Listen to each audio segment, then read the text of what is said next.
The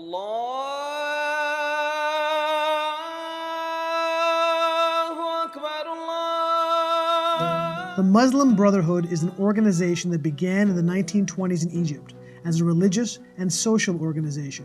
It has over the years metastasized to become the largest global Islamic organization in the world, with branches in dozens of countries. It has representatives in various governments and leadership in social and charitable organizations around the world. Its stated goals are to spread Islam and the word of the Quran throughout the world, with the ultimate objective being the creation of a global caliphate. While the Muslim Brotherhood has had people in the field around the world for many years, the center was Egypt, where it took political power after the fall of Mubarak. After the Brotherhood fell in a coup, much of its leadership dispersed around the world, greater globalizing their influence. I traveled to Cairo, Beirut, Istanbul, and elsewhere to meet with Brotherhood leaders and to get a better sense of their plans and goals. While the branches of the Brotherhood are geographically and politically diverse, their ideological goals remain constant, with clearly definable goals. While the Muslim Brotherhood is dispersed throughout the world, one of its centers of power is here in Turkey. We were able to get an interview with Ashraf Abdel Ghafer, a major Muslim Brotherhood leader based in Istanbul. Does the Brotherhood share an underlying ideology? Of course. All of us share an underlying ideology which comes from Islam. You have this ideology, you have the group to fulfill the condition of this ideology, which is in Algeria or in Chad or in Berlin or in Malaysia, in Finland, in America, in Russia, in Mozambique, in South Africa, and everywhere is the best for everyone. We're talking about a group that has as its ultimate goal an Islamic state that dominates the whole world. All the groups that claim belonging to the umbrella of the Muslim Brotherhood share this common ideology. The Muslim Brotherhood have aggressively tried to expand their global influence by sending an unknown amount of proxies into countries around the world. Dr. Mohammed Akram Adluni is a Muslim Brotherhood leader with whom I have corresponded with by phone, email, and text over 50 times during the past 12 months. He wrote an extremely influential memo that lays out the Brotherhood's goals and strategies, both across the West and in the US specifically. The Ikhwan, Muslim Brotherhood, must understand that their work in America is a kind of grand jihad in eliminating and destroying the Western civilization from within and sabotaging its miserable house by their hands. Of all the nations in which they operate, the Islamic domination of the US is seen by the Muslim Brotherhood as the Holy Grail. Like their expansion into Europe and Asia, the Brotherhood has a very specific agenda for undermining the US political system. They use the same playbook as they have in Europe and elsewhere, sending representatives across the US, which they see as a morally decayed nation and ripe for achieving their goals. Nidal Mohammed Sakr was placed by the Muslim Brotherhood inside the US and has been here for years. Nidal was recruited by Abdullah Azzam, a mentor of Osama bin Laden and a co-founder of Al-Qaeda. He recruited him into a paramilitary cell that conducted terrorist operations against Israel. Nidal was personally acquainted with Osama bin Laden. Nidal now lives in the gorgeous and sun-soaked Huntington Beach, California, in a condo a few blocks from the ocean. He escaped into the US after being sentenced to death by an Egyptian court for allegedly murdering a police officer. He is now free to frolic on the beach and call for the killing of President Trump, as he did in October of 2017. The way Muslim Brotherhood exists and operates is the following. They do have those general guidelines and approach and school of thought. However, each chapter deals with its own realities and challenges and very specific circumstances. Like, for example, in the US is different than, for example, the UK or France or some other places. So you operate from within, like, the environment that you're in a way that's most fit. You work from within the system. From within to the system, rise up. From within the system. How successful is that approach right now? It's very, very successful. Is democracy a good tool to help create and grow Islam around the world? Why not? Why not? I don't think there is any morals in America. If you say and don't practice, there is no morals. So is Islam in America the solution to this problem? In America, what is the problem? Islam is a solution for everywhere. Why? Because there is a standing morals. Is one of the goals of the Muslim Brotherhood to actually overthrow the United States? Yeah, definitely.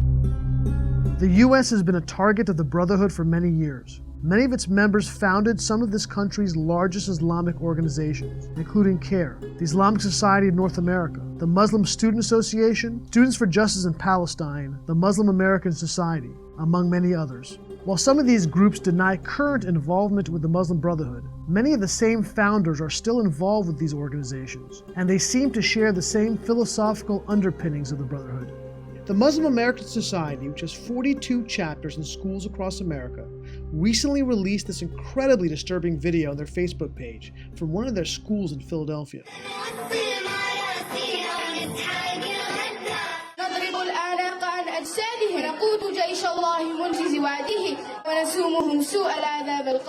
Is there affiliations between the Brotherhood and, let's say, the U.S. Islamic institutions like CARE and the Muslim American Society? Do they work together? They are carrying the same ideas. CARE, the American... Yeah. They're carrying the same ideas. Their core organization still has, in a sense, these ties. And with people from the Muslim Brotherhood. They host official Brotherhood representatives in their conferences that they hold inside the United States. So these guys are Brotherhood. It's very clear that there is a tie. I was born here in the U.S. and, You were born in the U.S.? I was born in the U.S. and Was the accent Southern?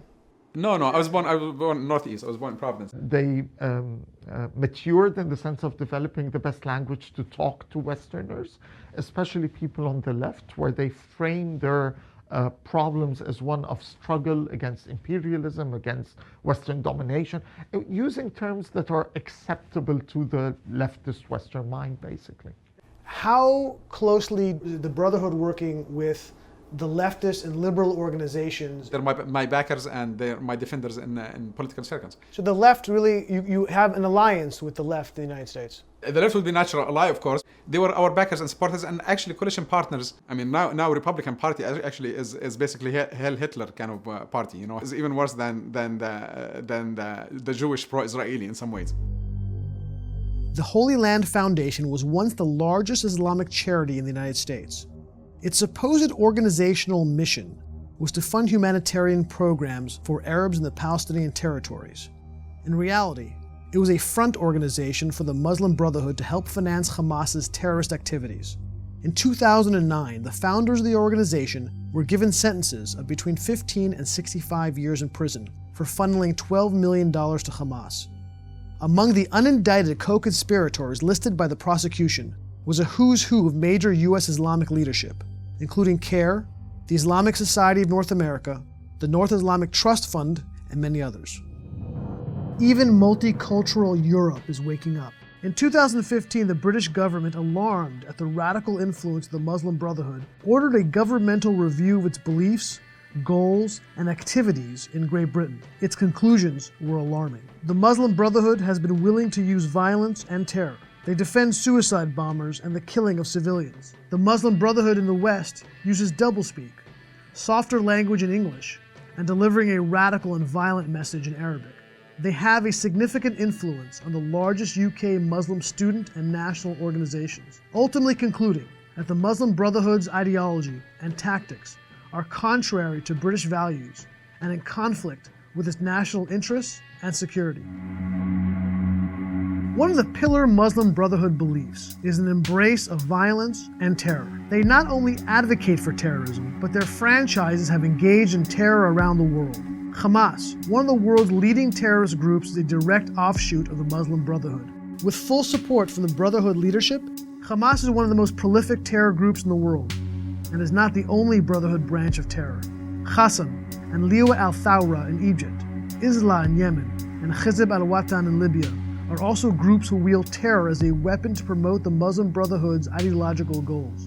How can you call that terrorism? I mean, that's heroism, actually. Heroism. All the groups that claim belonging to the umbrella of the Muslim Brotherhood share this common ideology. I have to have a weapon against this weapon in order to kill. Whenever you have evil, you're supposed to stop that evil. What if you could not stop it, like, by peaceful means? I mean, what do you do? I would be hard-pressed to find an organization within the Muslim Brotherhood umbrella organizations that rejects violence. While the leadership of the Brotherhood are unquestionably radical, I went to the streets of a Muslim Brotherhood stronghold in Cairo to meet with the rank and file and see if they hold similar views. Do you think that America's influence on the world is good or bad? America is sucking the blood of the world. I know the US is burning mosques. I know that they're trying to convert Muslims to Christianity around the world. Was Osama bin Laden and the Muslims responsible for 9/11?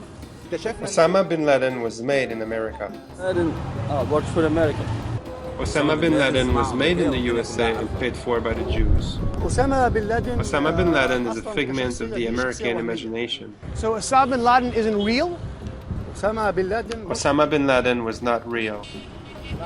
I know the Jews are the ones controlling America. The Jews have a certain amount of control throughout the entire world, but America they control completely. Why do you think the Jews control America? America's $200 billion debt is owed to the Jews. They are controlling the whole West. The Jews are responsible for all the wars. They plant the seeds for all of the wars. You like Breaking Bad, you like Game of Thrones, what kind of TV shows are you watching? I like The Valley of the Jewish Wolves. I don't know that one. Can I get it on Netflix? As we were filming, a crowd began forming behind us, and there were threats of violence. There's a tension going on in the air, and I think we should leave. President Obama. I think we should leave. Nidal Sakar, like most Muslim Brotherhood leaders, attempt, poorly, to sometimes sound moderate, but just keep the camera rolling and it all comes out. Muslim Brotherhood, I think it might even outlast the United States as we know it, because it seems that the way the United States is going right now. Or maybe replace it. Well, look at it right now. I mean, with this Trump thing and the division that you have in America and people killing each other and, getting on each other's throats and acting like vulgar and barbaric as we see it right now. Whatever the U.S. is doing to the rest of the world, the U.S. is going to face. It's going to face, definitely. What goes around comes around. There's no question about it. It will definitely come back, and when it comes back, it's going to be ugly. A revolution is coming. It's not going to be green. It's not going to be peaceful like Arab Spring. I guarantee you that. It's going to be bloody. Like from my perspective, because I'm a little bit more quote-unquote radical in my approach, if seeking justice, that makes you radical, or being radical is a good thing. Is a goal. It's a good thing. It's a good thing. Let your radical freak flag fly. God bless radicalism. What does his problem with America really boil down to? The American way. Some of us are completely against it, or like the opposite to it.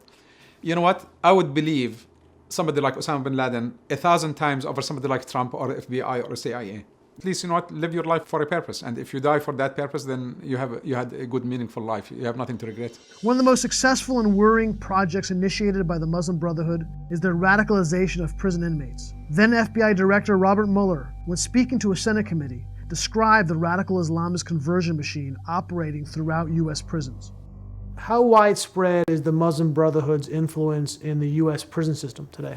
There's an extensive amount of influence by the Muslim Brotherhood into the prison systems within the United States. This is Patrick Dunleavy. He's the former Deputy Inspector General of the Criminal Intelligence Unit for the state of New York. He has also worked as a consultant for the FBI. The U.S. prison system is fertile ground for Islamic radicalization within it by inmates. And the Muslim Brotherhood's primary vehicle for this radicalization is their near monopoly of choosing imams in U.S. prisons. The Brotherhood-affiliated imams make up the vast majority of Islamic clergy in U.S. jails and prisons. Over 75% of the chaplains within the U.S. prison system have some sort of sympathetic following towards the Brotherhood. They're preaching a form of Islam that moderate Muslims would call radical.